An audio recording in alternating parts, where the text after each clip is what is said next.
Welcome to Using HeritageQuest Online. HeritageQuest Online is a database of databases with more than 4.4 billion U.S. and international genealogical records dating back to the 1700s. These collections include city directories, local, county, state, and federal records like U.S. and international censuses, and much more. In today's class, we'll explore some of these collections and discuss some tips for maximizing the research potential of this database. HeritageQuest Online is one of the many genealogy databases available for home use to MCPL Access Pass holders and for use in any MCPL branch, as well as many other libraries and genealogy and historical societies across the country. MCPL card holders can easily access this database through the MGC homepage, MidwestGenealogyCenter.org, by selecting Browse Databases and then scrolling to H for HeritageQuest Online. When prompted, you'll need to enter your MCPL Access Pass library card number. Welcome to the HeritageQuest Online homepage. As you can see, a number of the HeritageQuest Online collections can be accessed directly from this homepage. In today's class, however, we're going to work our way across the red navigation bar, beginning with the search link, which is circled, which will take us to these same collections and more found in the HeritageQuest database. Our first example today will be from the first collection shown here, Search Census. The HeritageQuest Online Census collection includes censuses from Argentina, the Czech Republic, the Netherlands, and several other countries in addition to the U.S. federal censuses, which began in 1790. Know that the search function is fundamentally the same for each of the HeritageQuest collections, and as an Ancestry product, Ancestry users will likely feel right at home with the HeritageQuest Online search process. If you are new to using census records for genealogy, we strongly recommend you schedule time to take our Census Records Research class to learn more about this amazing genealogy tool. In today's class, however, we will only have time to address some basic census research tips. The HeritageQuest Online U.S. Census collection includes the U.S. federal censuses back to the very first federal census in 1790, and ending with the most recent federal census available to the public, the 1950 census, which was released to the public on April 1st, 2022. This collection also includes special population schedules such as the 1850 and 1860 slave schedules and Indian census rolls collected from 1885 to 1940. As well as mortality schedules and other non-population schedules conducted during the mid to late 1800s. There are two ways to conduct a census search on HeritageQuest Online. Option 1 is to perform a general census search by filling in the basic search fields found on the top of the page, first, middle, and last names, location, and so forth. Or Option 2 is to focus your search on a specific census by selecting just one census from the list found below the basic search box, such as the 1830 U.S. federal census. For this class, we've selected the 1900 federal census and entered ancestor Charles Pye along with his hometown of Easton, Massachusetts. Notice the drop-down menu which appeared below the location boxes we typed, providing us with a list of county and states from which to choose. This can be quite helpful, especially if you do not know the county in which a city is located, or if the city itself has a particularly challenging spelling. Also notice that on the right, the HeritageQuest Browse function offers us still another way to view the U.S. federal census online.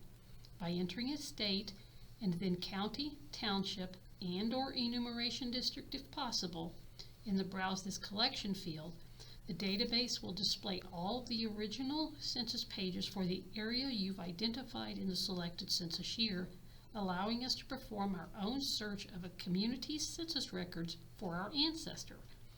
In short, search fields on the left initiate a computer search of indexed entries for search terms provided, in this case, Charles Pye of Easton, Bristol County, Massachusetts. The browse fields, which are on the right, display images of the original handwritten census entries, which we would then browse as we search for Charles and family.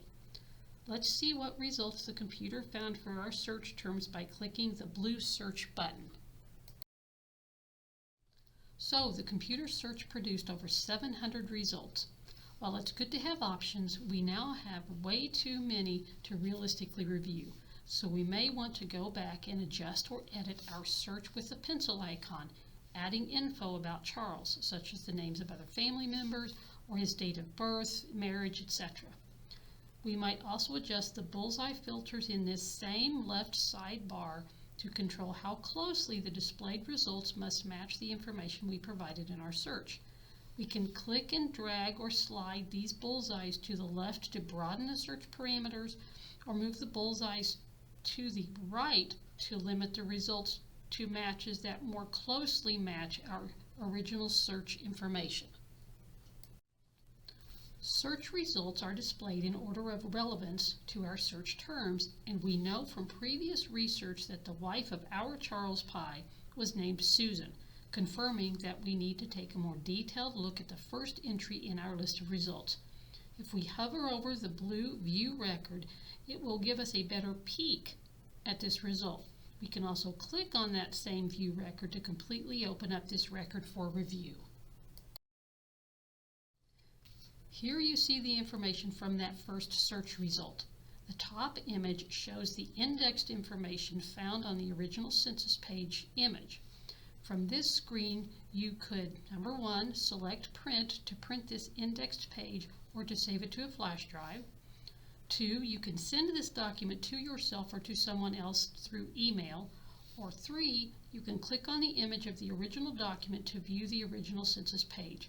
The note below this image reminds us that not all information on the record image has been transcribed. In short, we always want to take the time to view the original image. The bottom image shows the original census entries for Charles and family, which was option 3.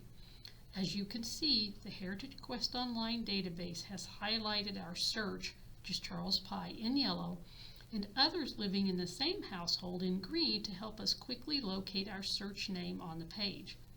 Like Ancestry.com and Ancestry Library Edition, original images can be printed or downloaded or saved using the database's tools, their wrench icon. This can also be emailed home through the Save button, which you will find in the top right corner of the screen displaying the original document. Let's look at one more blue-titled collection, city directories. City directories are a great way to track ancestors between census years.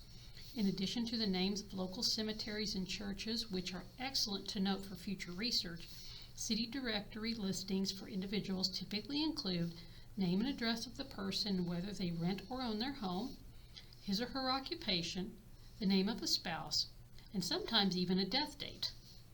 The HeritageQuest Online collection of city directories includes over 1.5 million records from around the U.S. ranging from the 1820s to the 1980s. Notice that the search form for searching city directories is nearly identical to the one we filled out to search the census. Like our earlier census search, the results that most closely match our search parameters will be displayed first in our results list. For today's class, we've searched for Charles Pye's son, James Pye, who lived in Stoughton, Massachusetts, with his wife, Ethel. Note that the computer again offers us options for county and state once we start typing Stoughton. With over 13,000 results, it's time to talk about filter boxes. You'll see that the editing pencil and the bullseye filters, both circled on the left of this screenshot, are once again available to help us revise our initial search and cast off results that are less likely to be our James Pye. Before we move on to view the record of result number 2, the 1921 City Directory for James and Ethel Pye, note that to the left of this results list, you are given the option to learn more about this database. Use this blue link to find out exactly which city directories, locations, and publication dates are included in the HeritageQuest Online collection. In the case of James and Ethel Pye, if this collection did not include any directories from Stoughton and the 1920s, we would not want to take much time searching for James and Ethel in this database's city directories.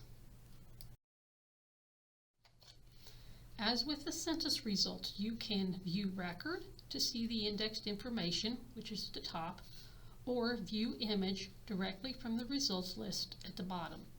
You can also access the original image from the indexed record as shown here.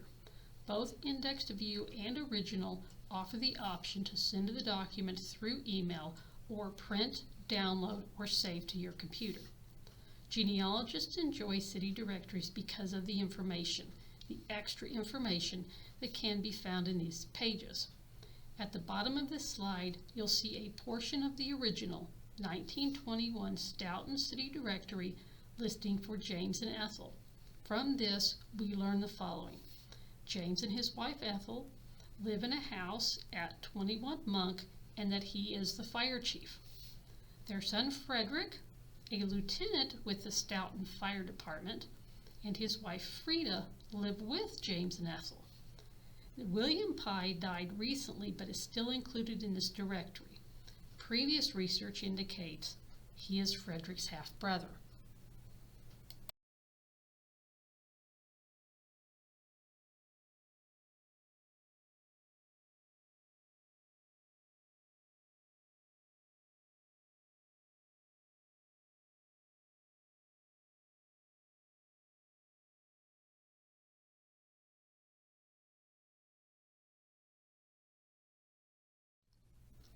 The United States Serial Set Database contains the documents of Congress from 1789 to 1969, including the American State Papers from 1789 to 1838 and the United States Congressional Serial Set from 1817 to 1969. Among other things, this 140,000-item HeritageQuest Online collection could be important to your research if an ancestor was denied a military pension, held a land grant from a king, these had to be registered in Congress or the land could go to someone else, worked for the federal government, or was divorced in Washington, D.C. This example begins with a search for Susan Decatur, widow of Commodore Stephen Decatur, U.S. naval hero of the early 1800s. As we've seen in earlier examples, the left image is search fields. You'll enter a name, keywords, and/or document date range. But remember, less is more with initial search efforts. We've entered only Susan's name for our search. The right image is the results. Again, these sort by relevance unless you change the sort by setting.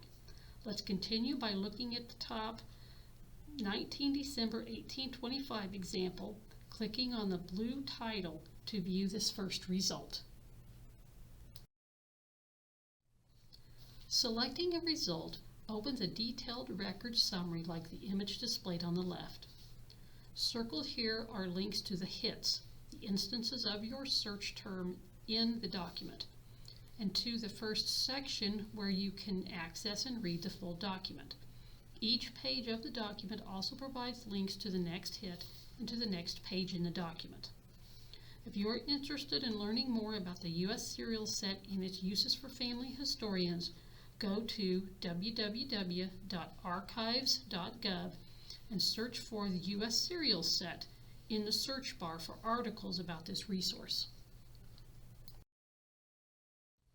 Back to the navigation bar search button and to the green titled Revolutionary War Pensions Collection, which includes an estimated 80,000 pension and bounty land warrant application files from both officers and enlisted men who served in all branches of the American military. Remember, you can also access military records back to this time period using MCPL's Fold 3 database or on National Archive microfilm at MGC and other libraries across the country. Earlier we discussed that entering info into a search field initiates a computer search of indexed entries for search terms provided, while the browse function leads to images of original documents which you can then browse on your own as you look for your ancestors' records. Circled on this slide is the browse function for the HeritageQuest Online Revolutionary War Pension Bounty Land Application Files collection. Use this option to browse these records by surname. While records vary in length and content, our sample search for Aaron Burr of New Jersey, shown on the bottom right, accesses 133 pages of original records produced by Burr in 1829 to prove his service, and in later years by his widow Eliza and others regarding her pension request for his service. 133 pages is a lot to view and print or save during a visit to MGC or another library, but remember, this is a database that's accessible from home, allowing you additional time to view the information and select specific pages to print or download and save.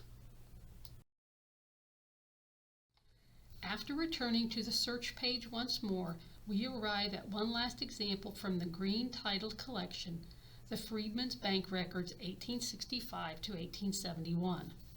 The Freedmen's Savings and Trust Company was formed in 1865 by an act signed by President Abraham Lincoln to guide the economic development of freed slaves. This collection provides personal information for the depositors of the 29 branches of this bank, which were located predominantly in southern states in the years immediately following the end of the Civil War. Information, of course, varies from record to record, but it typically includes the names of family members, the birthplace of the account holder, and the name of employer, or, for some newly freed former slaves, the name of the former enslaver or plantation, offering new avenues of research for family historians researching their African American ancestors. We're using this example to remind you to scroll down below each search field to learn more about each individual collection. In addition to historical information about the Freedmen's Savings and Trust Company, one of the other things you'd learn about this collection is that an additional 41,000 new records were added just last fall in August of 2021. Back to search. This time we've jumped below the blue and green titled collections to the section entitled Search Maps and Photos, selecting U.S. Indexed County Land Ownership Maps to demonstrate still another type of record search for our Charles Pye of Stoughton, Massachusetts. You'll remember that the HeritageQuest Online search results display in order of relevance, but as you can see in the results displayed above the map on this slide, the most relevant result for this search was a C. Pye in Stoughton. The location is a match, and the 1888 date aligns with our previous information on Charles, so we've opted to view this record, learning that only Charles's first initial was recorded on the land map, so that's the way it was indexed. Unlike most other HeritageQuest Online records, search terms do not appear highlighted on these maps. After selecting the record, we search the image, located and then highlighted Charles's section of land for discussion purposes today. HeritageQuest Online's international records are among the most extensive available for home use. As discussed earlier, after selecting a general location, always remember to scroll down below the featured collections to see all the resources available in that part of the world. For this example, we've chosen to follow the Pye family back to Great Britain, accessing the Great Britain Selected Deaths and Burials from 1778 to 1988 collection from the UK and Irish Directory. Previous research on Charles Pye indicated his father was named William Pye, and this particular search produced only one result. Good thing the death date matched our earlier research. While this result only allows us to view the indexed copy of the record, there is enough information to extend our research, including an FHL film number, which we may be able to use through FamilySearch.org to call up and view the original image. In addition to records, HeritageQuest Online also offers tips from genealogy experts to help us research more effectively. These research aids can be accessed on the red navigation bar next to search. Topics include general tips, aids for working with census, using timelines for your genealogy, and more. When you select a topic, a PDF document, much like the MGC Ready Reference Guides, will be displayed. You can read, save, or print these PDFs. Next to Search and Research Aids, you'll find a tab that leads to Maps. These maps, from the Map Guide to the U.S. Federal Censuses, 1790 to 1920, by William Thorndale and William Dollarhide, illustrate the changing county boundaries within each state as they were defined for each U.S. federal census from 1790 to 1920. Understanding county boundary changes can help target our research while also explaining how our ancestors' farmland appears to move from one county to another between censuses. This HeritageQuest Online map collection includes a number of pre-statehood maps like this 1810 Missouri Territorial map. Notice the 5 original counties as well as the unattached and Indian lands overlaid in black print, which overlay the Missouri's modern counties displayed in white print below. Are you ready to learn more? From Midwest Genealogy Center's homepage, check out the free self-paced online classes accessed through the Get Started tab, or browse the Events section to learn about upcoming classes and special events. Classes are always free, but registration is necessary to reserve your place. Thank you for watching our class on using HeritageQuest Online. If you have any questions, feel free to email us at mgc@mymcpl.org or visit our website at www.midwestgenealogycenter.org, which are both shown on the screen.